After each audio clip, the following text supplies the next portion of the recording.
Oh, hi there. You caught me enjoying all these beautiful fall colors. Pretty nice, aren't they?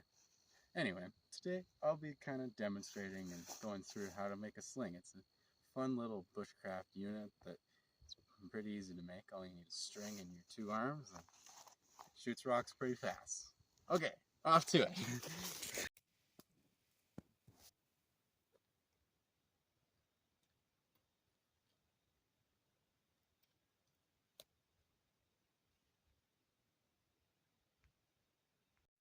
So for materials, the first time I made a sling, I used paracord, and that worked really good for a long time.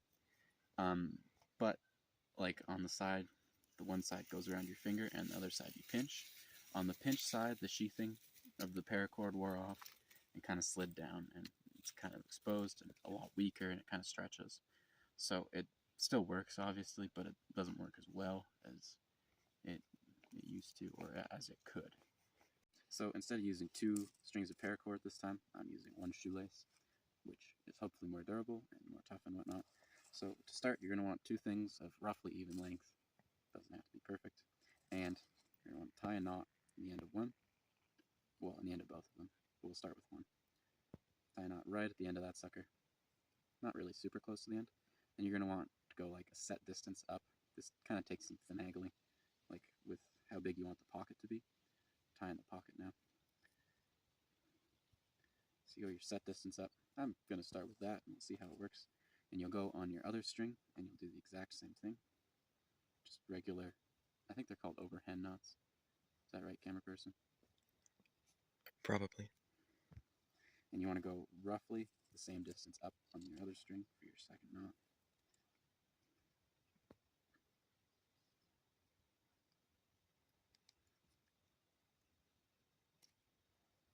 Let's see how that looks. Yeah, they're roughly the same spot, hopefully. Now, you're going to want to get them end to end like that. And above, like where the rest of your cordage is, above this knot, you're going to want to tie this string in a slip knot, which is just an overhand knot around another string. I don't know if that looks on camera, but like that, and then you go through there. And then that's your slip knot. Kind of get that thing as close to this. The end knot's the stopping knot. Get as close to that, and then slide it onto that other knot there, the bigger knot. And then you'll want to do the exact same on the other side. Tie it in a slip knot above this stopping knot.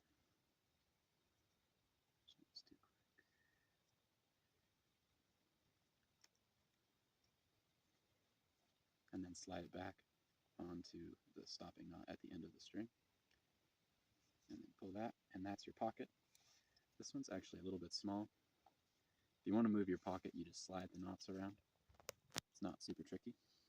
And then on the other end, on a piece of paracord, which is a little bit weaker, I guess you're going to want to see where they line up. So right about there is where I want that loop to be. So you're going to just tie a stopping knot to the inside, and then you're going to tie, after the stopping knot, you're going to tie a sliding, like a slip knot. That is obviously way too big.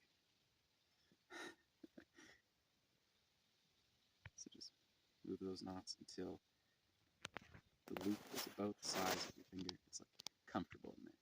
Now you can't just tie a slip knot because then it'll kind of constrict as you sling, and it'll choke your finger off and you'll lose your finger, which is not optimal. So that's what this stopping knot in the middle is for. It's so the loop doesn't go and choke your finger to death. That's not too bad. It's a little loose. Maybe I'll mess around with it later. But that's good enough for now. And then after your loop, you're going to want to tie a stopping knot below the slip knot, just like that. I heard something in the bush. And you're going to want to snug that right up to the slip knot and get it pretty tight. And there's your loop end. And if you have excess, you can cut that off, or you can tie it off to here somewhere. Now, the tough part is you're going to want, oh, that actually worked out way too well. You want your part you put your finger in, the loop part that goes around your finger, and the knot you hold on to, to be even with the center of the pocket. Otherwise, it's going to tip sideways and your rock's going to fly out before you want it to. So you got to move the knots until that's centered. And this actually worked out. Well, the white wolf was getting too close to our other filming location, so decided to move, and we found this nice big rock pile. And I figured I'd show what kind of rocks are good for the sling and how to use it and stuff. So if you look at a bunch of shapes of rock, these two aren't bad. You want like longer rocks, longer than they are wide. These two will work. So what you do is you put them in the pocket and you kind of spread the strings out so they're kind of near the edge of the rock. And the camera guy will back up so I don't kill him. Swing it above your head like so, and then when you want to when you want to release the rock, you just throw the knot at wherever you want. I want it over there. It goes far away. Not that far. But you get the point. And the smoother the rocks, like that one, that's a really nice rock. It'll be more accurate because it's smoother, it's better ballistically and whatnot. What's that over there? Those binoculars.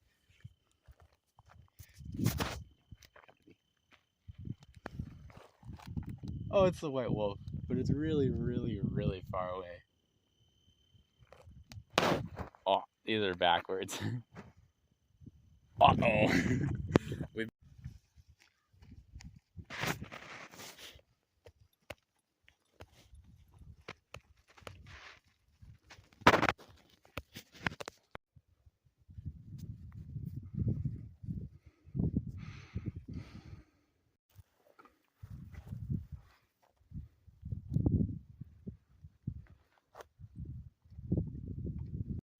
relocated again because the white wolf is closing in again. And I figured I'd show how much energy this thing shoots out by shooting it into water. And the splash size will be kind of show how much energy it shoots out. Okay, about the size of the rock I'm using this time, just so you have an idea of how much energy that is. Load it up.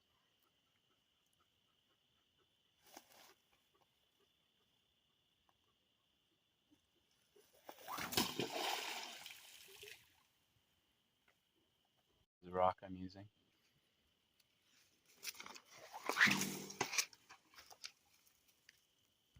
This is about the size of rock I'm using this time.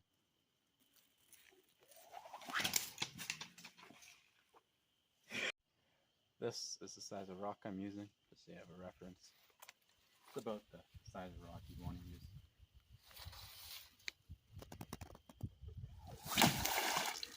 Look, it's the white wolf. Oh, I wonder if my sling could get through it, but not the time to test it. I'll run that way to distract it. You're too fat, and you run.